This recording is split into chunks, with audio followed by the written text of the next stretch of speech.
In the low rooms beneath official buildings, where daylight rarely reached and air clung heavy to timber and earth, a body was lifted not to be killed, but to be held. The rope creaked first, then fell silent. What followed was not motion, but suspension. A man hanging between breath and collapse, his feet barely parted from the ground, his arms bound behind him in a posture the human frame was never meant to endure. This method came to be known as Tsuri Zeme. Not a spectacle, not a crowd ritual, but a procedure practiced in controlled stillness. It thrived in the era when order was prized above mercy, when confession mattered more than truth, and when silence was considered proof of obedience. The body was not thrown into pain. It was eased into it, measured, restrained, watched. The shoulders bore the first burden. Drawn backward, wrenched upward, they resisted for a time, trembling beneath skin stretched thin. Muscles fought instinctively, then failed one by one.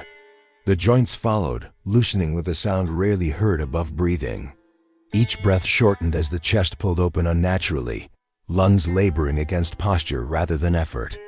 The chamber itself offered no distraction. Bare beams, darkened by age and use, packed earth or stone beneath. The smell of old rope, oil smoke, and damp wood. Nothing moved except the suspended body. Nothing spoke.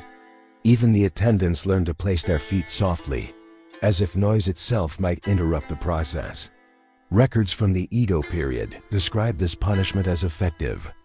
That word appears often. Effective. Not swift, not merciful, not final. Effective. It produced answers. It produced admissions. It produced signatures pressed by hands that no longer felt their own fingers. Yet the records rarely describe death. Tsuri Zeme was calibrated to avoid it. Whispers spread that some men were left hanging until they lost all sense of time, that hours blurred into something shapeless and cold.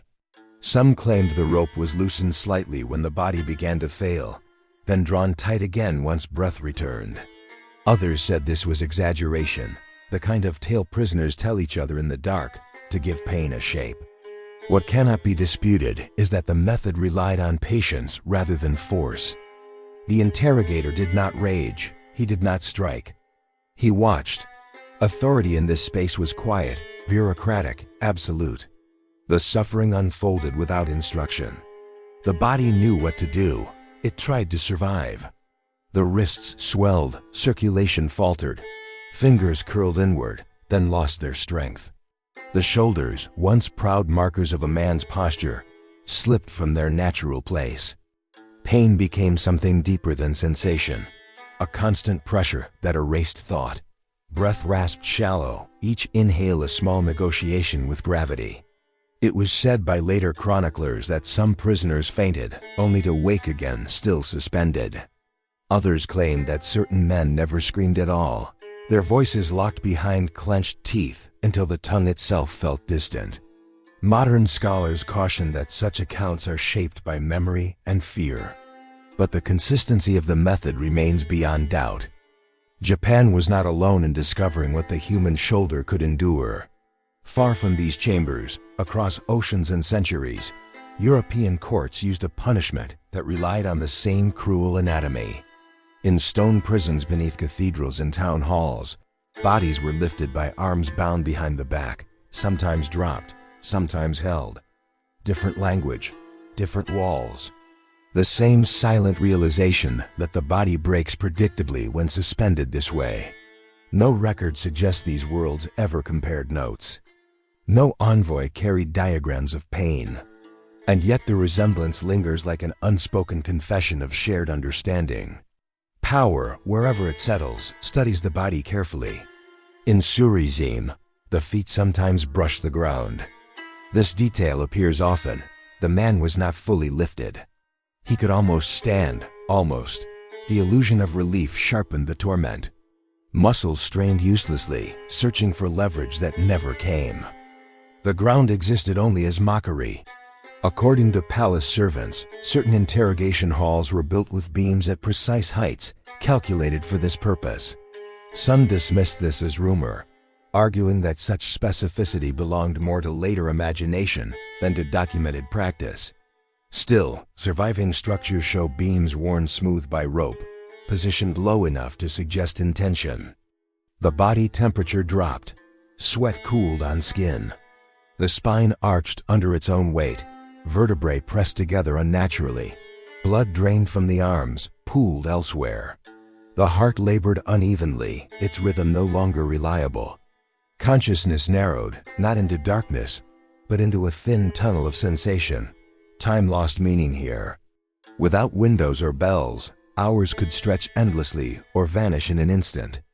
The interrogator measured not by clock, but by response. A nod, a collapse, a tremor in the legs.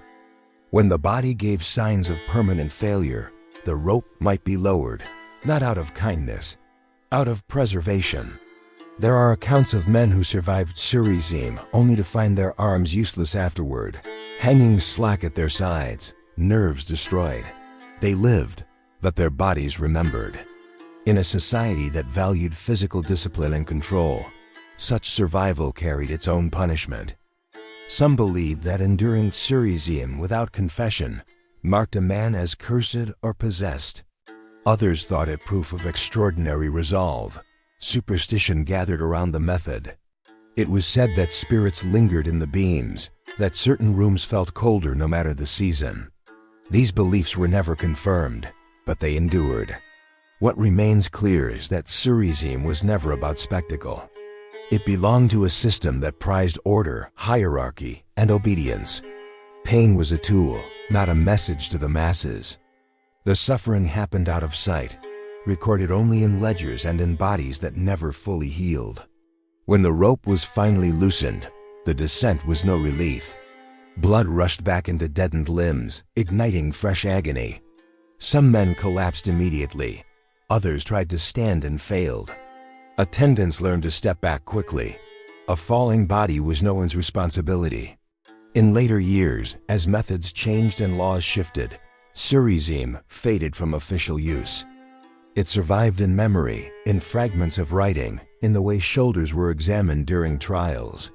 The knowledge did not vanish, it simply retreated. And across the world, in other times and places, similar rooms fell silent, their beams left unused but never forgotten.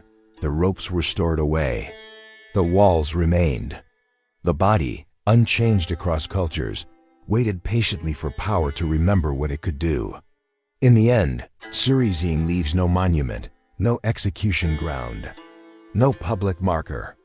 Only the understanding that some punishments were designed not to end life, but to hold it suspended, trembling, asking silently how long a human frame can bear its own weight before becoming something else entirely. And if different civilizations arrived at the same cruelty without ever meeting, what does that say about the nature of authority when it studies the limits of flesh?